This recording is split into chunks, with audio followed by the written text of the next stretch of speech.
Okay then, fam. Is the game industry crashing? Let's talk this one out, shall we? Right. So, you've heard me talk in previous videos about how we've seen a lot of layoffs. Scary.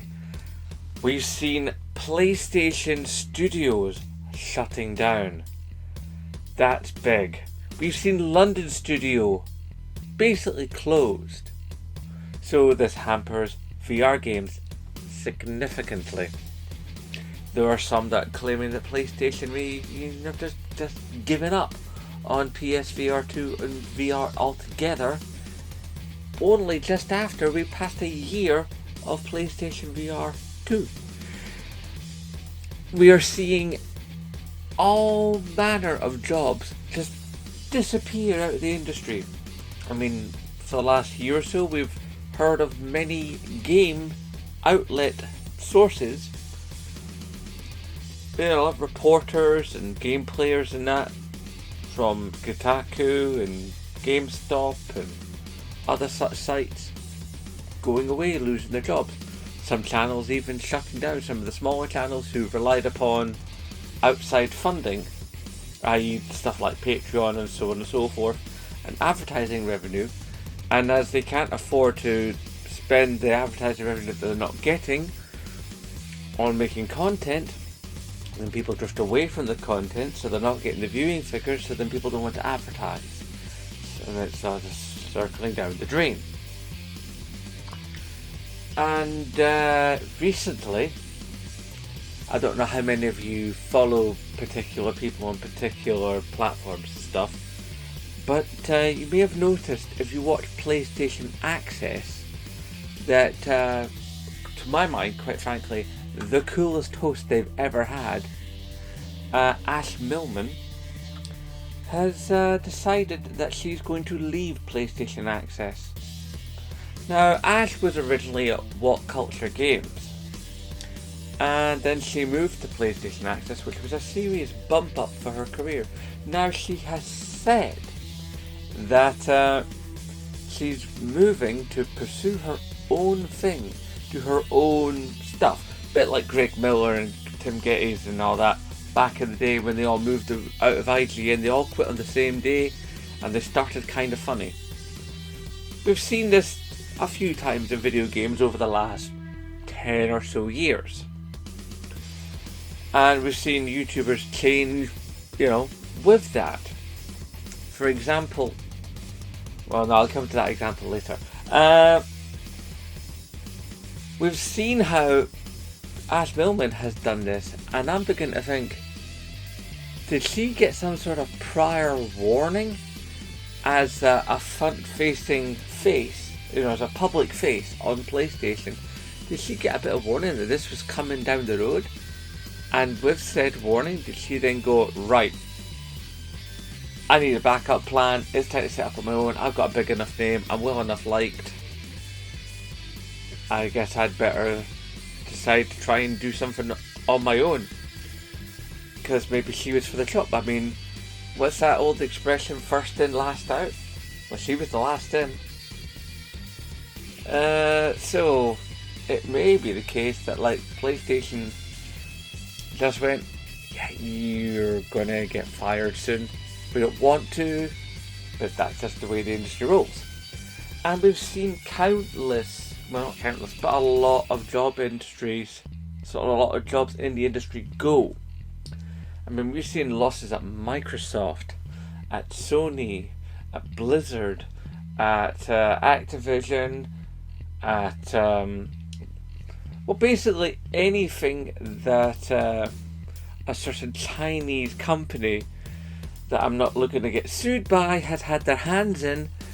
Yeah, there's a lot of games that have been bought up, and a lot of properties that were bought up by this one particular company that Greg Miller quite handily destroyed at the DICE Awards. And the industry's in a bad way. And PlayStation have, cut development on a bunch of games.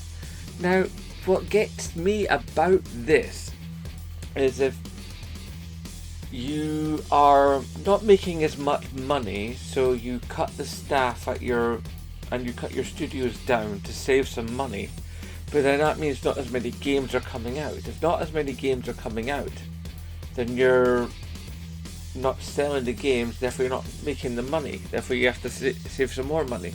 And cutting down, and we're back to the whirlpool. This is all deeply, deeply concerning. And then people were talking about how, about a week and a half ago or so, about how Sony said they weren't going to be doing much in the way of first-party games this year. It's all going to be next year. Now, one, I think that announcement was in lieu of the next announcement about the layoffs. So I think they were ploughing the fields for that particular seed to be sown. Ooh, that's a lovely metaphor. I'll keep that. And yeah, it's just, if you're not making games, then you're not selling games. If you're not selling games, you're not making profit. If you're not making profit, you can't pay your staff. If you can't pay your staff, then you let your staff go. Everything is just ever decreasing circles right now. And there needs to be some sort of shift. I mean, a couple of years ago, I remember that what was his name? He used to be a PlayStation executive. Sean Layden.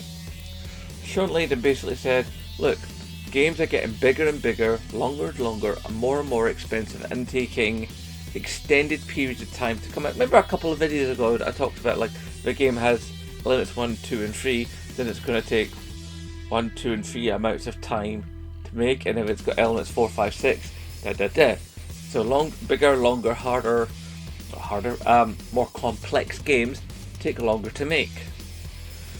Sony, when they started this generation, when we started PlayStation 5 and Xbox Series, games jumped to 70 quid, or whatever they are in your region, but they did jump up. And the companies claimed they were jumping up the price because that's just what games cost. But every time games go up in price, we the gamers go, hold on a minute, what you doing? How do you expect us to afford this? And then if games keep going up in price, then less games will be bought by gamers because they'll have to prioritise their spending because games cost more. If you're used to buying, say, 3-4 games a year, I wish, and those games are 70 quid, if each of those games becomes 100 quid, let's say, you're buying less games. Let's face it, if you're budgeting, let's see, 4 times 70, so 2 times 70 will be 120, so 4 times 70 will be 240. So you're spending 240 quid a year on games, technically speaking, okay? Say each game costs 100 quid, 400 quid. Yeah, I don't think most people are prepared to spend 400 quid a year on 4 individual video games. And if you make those games live service, and the servers get shut down or the game becomes unsuccessful, as so many live service games have become, then, or say it's a single player game that the critics despise and it doesn't do well and it's buggy and it's all the rest of it because it was rushed out the door, then the resale value on that game goes down. Not to mention that game over here on this wet little miserable island that I inhabit is either about to or has already, I've lost track of what exactly happened, will stop accepting trade-ins.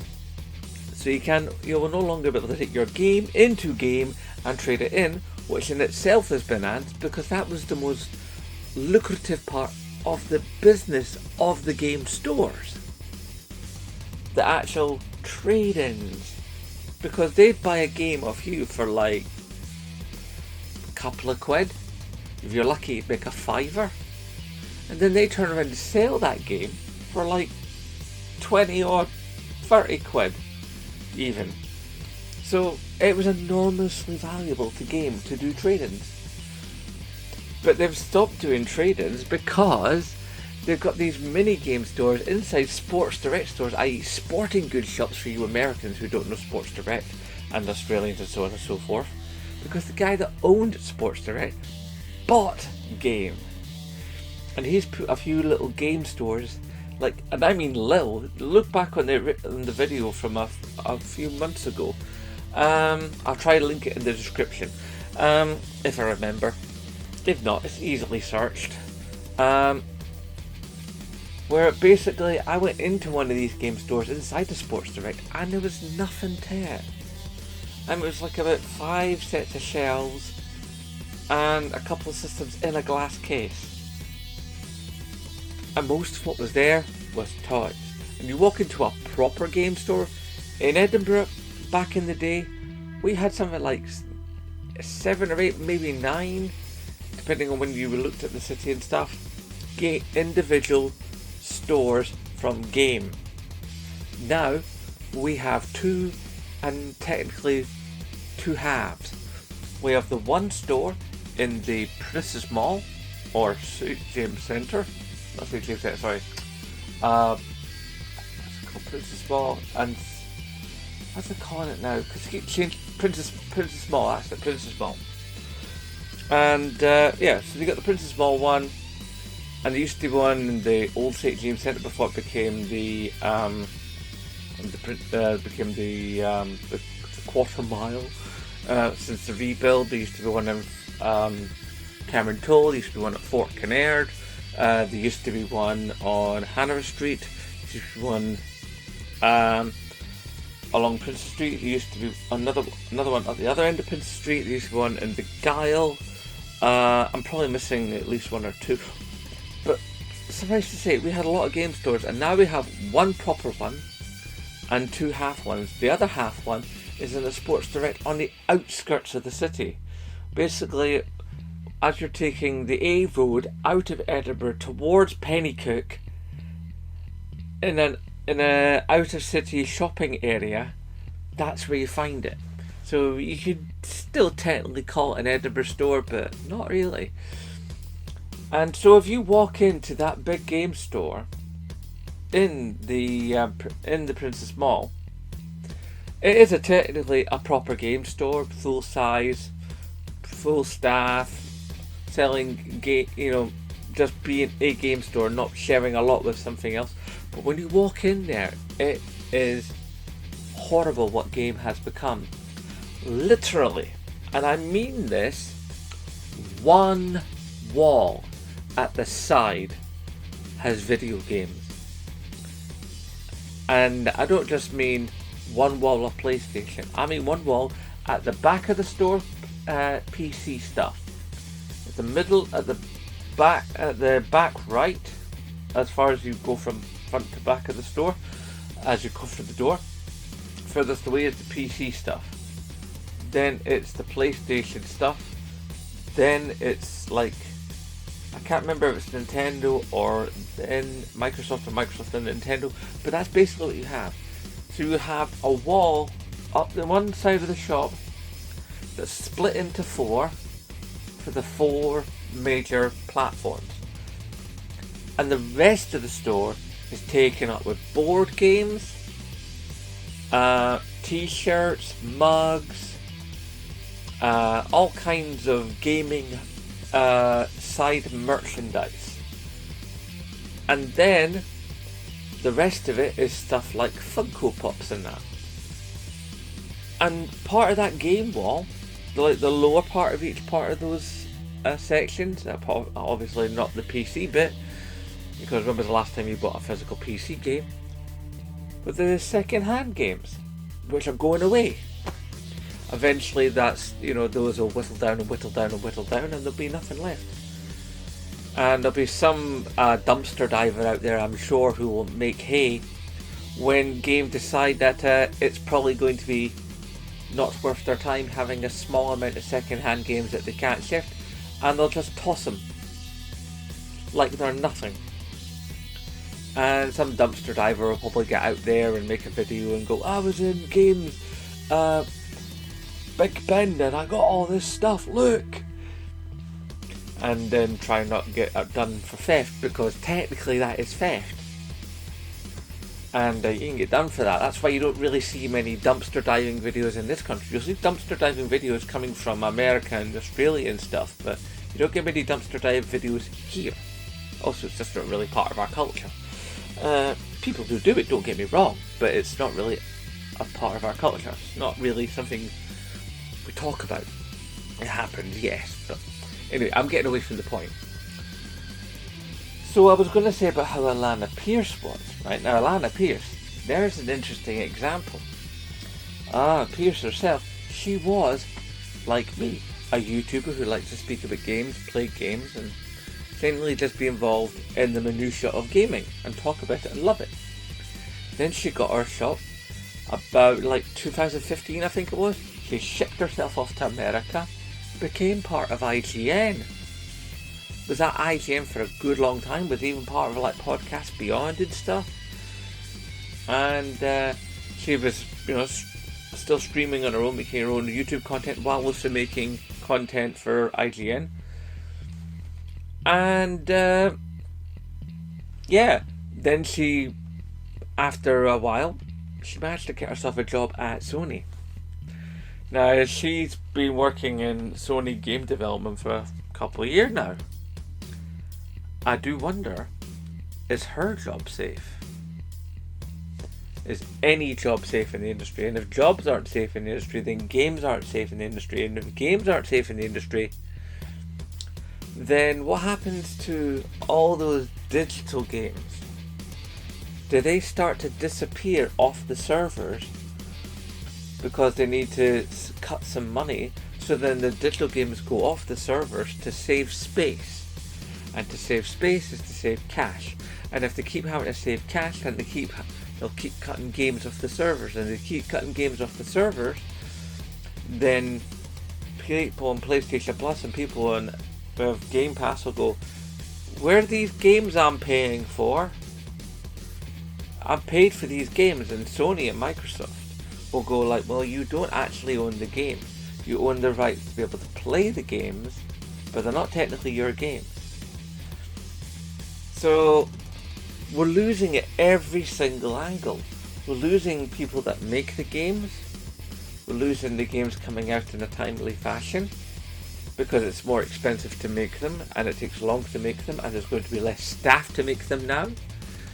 We're probably going to lose some games because there's going to be less money in the kitty to keep the servers running.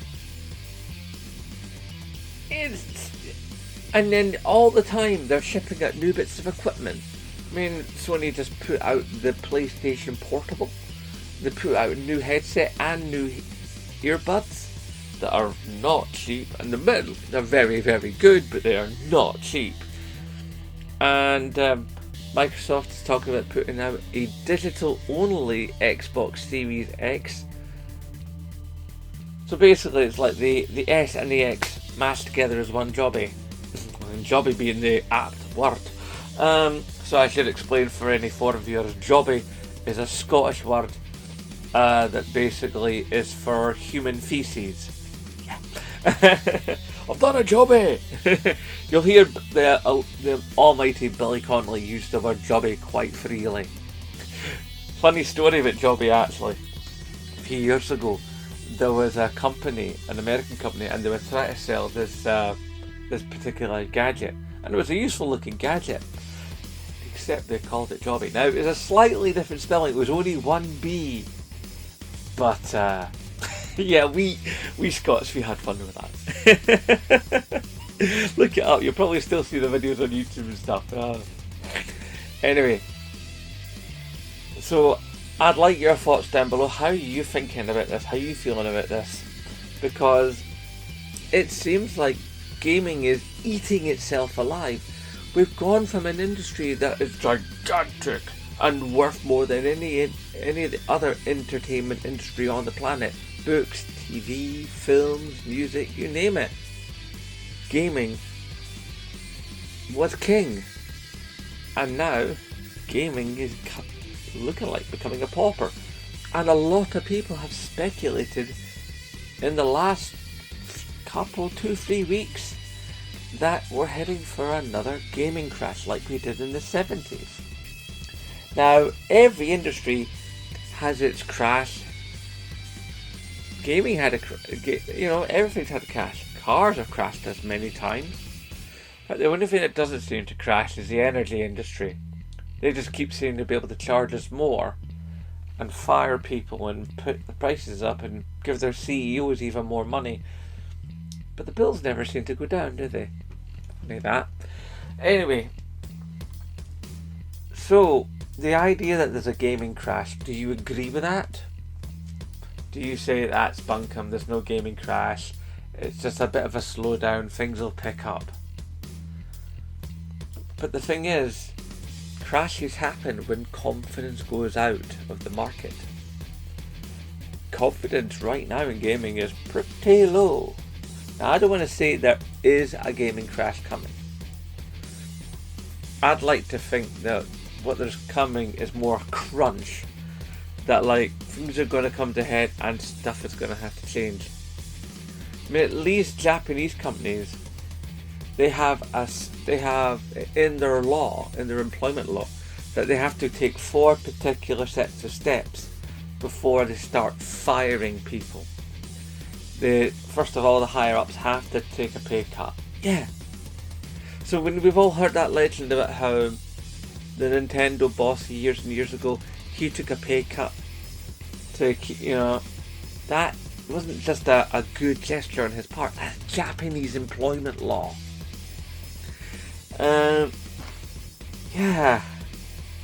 Like I say, I really want your thoughts on typey down below. Let's say bloke know, but are we headed for a gaming crash? Are we headed for some sort of crunch? Are we headed for something we've never seen before? Some sort of gaming slowdown? Are we going to see some of the merged companies get unmerged? Are we going to see sell-offs of IPs to other types of entertainment industry that are not gaming? Is Hollywood going to buy up some of the gaming properties and regain some of their ground with the audience? Are more gaming companies going to seek unionization? IGN recently sought and won unionization, and that's a gaming press and gaming companies. I mean, we've all seen the moves for unionization. I mean, Ubisoft, a lot of their workers are unionized, and admittedly Ubisoft treats their union like dirt. It's all moving, it's all shaking, and it's all potentially quite troubling. Sorry to depress you guys, but I needed to talk about this stuff, and a few of you out there did actually ask me what I thought, so this is what I think. And obviously what you need to do is hashtag support Scottish YouTubers, and of course, as always, nae bother.